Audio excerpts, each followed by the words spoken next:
மும்மொழி கொள்கையை வந்து எல்லா மாநிலமும் ஏத்துப்பாங்கன்னா அது அவங்களோட சொந்த தனிப்பட்ட உரிமை. மாநில பட்டியல்ல கல்வியை கொண்டு வரணும்னு ரொம்ப நாளா போராடிட்டு இருக்காங்க. கல்வி வந்து மாநில பட்டியல்ல தான் இருக்கணும். ஏன்னா அந்தந்த மாநிலம் இது இந்தியா வந்து வேற்றுமையில் ஒற்றுமை காண்றது தான் இந்தியா. இதுல வந்து அந்தந்த மாநிலத்துக்கு அந்தந்த இடத்துக்கு ஏத்த மாதிரி தான் சந்தர்ப்ப சூழ்நிலை கலாச்சாரம் எல்லாம் மாறுது. அதனால நமக்கு வந்து அது வந்து ஒத்து வராது. நமக்கு இருமொழி கொள்கை தான் அண்ணா வகுத்த வழி தான். என்னைக்குமே தமிழ்நாடு வந்து இருமொழி கொள்கையில் தான் இருக்கும். அவங்க வந்து அரசியலை வந்து கல்வியில வந்து கொண்டு வராங்க. அது ரொம்ப நல்ல விஷயமே கிடையாது.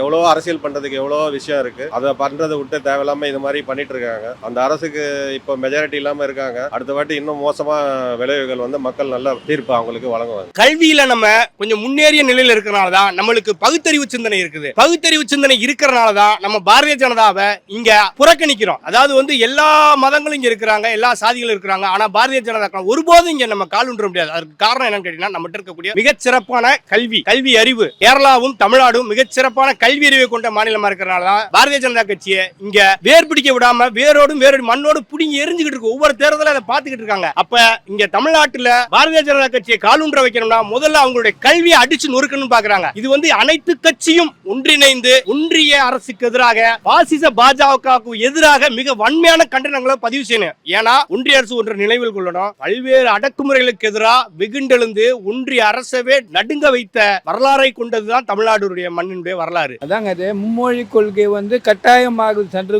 நினைக்கிறாங்க. அது நம்ம ஏத்துக்க கூடாது. நமக்கு வந்து விருப்பப்பட்டவங்க மும்மொழி கொள்கை எடுத்துக்கலாம். தமிழ்நாடு வந்து ஒத்துக்க மாட்டேன்னு சொல்றது கரெக்ட். அப்போ அண்ணாவே சொல்லிட்டு வந்தாரு இருமொழி கொள்கை தான் வேணும்னு. அவங்க வந்து இந்திய பரப்பத்துக்காக சொல்றாங்க, கட்டாயமாகறாங்க. அது நம்ம ஏத்துக்க கூடாது. அதுக்கு எல்லா மாநிலமும் கம்மனுக்குது. எல்லா மாநிலமும் குரல் கொடுத்தா நம்ம மாநிலமும் முன்னணி குரல் கொடுக்கலாம்.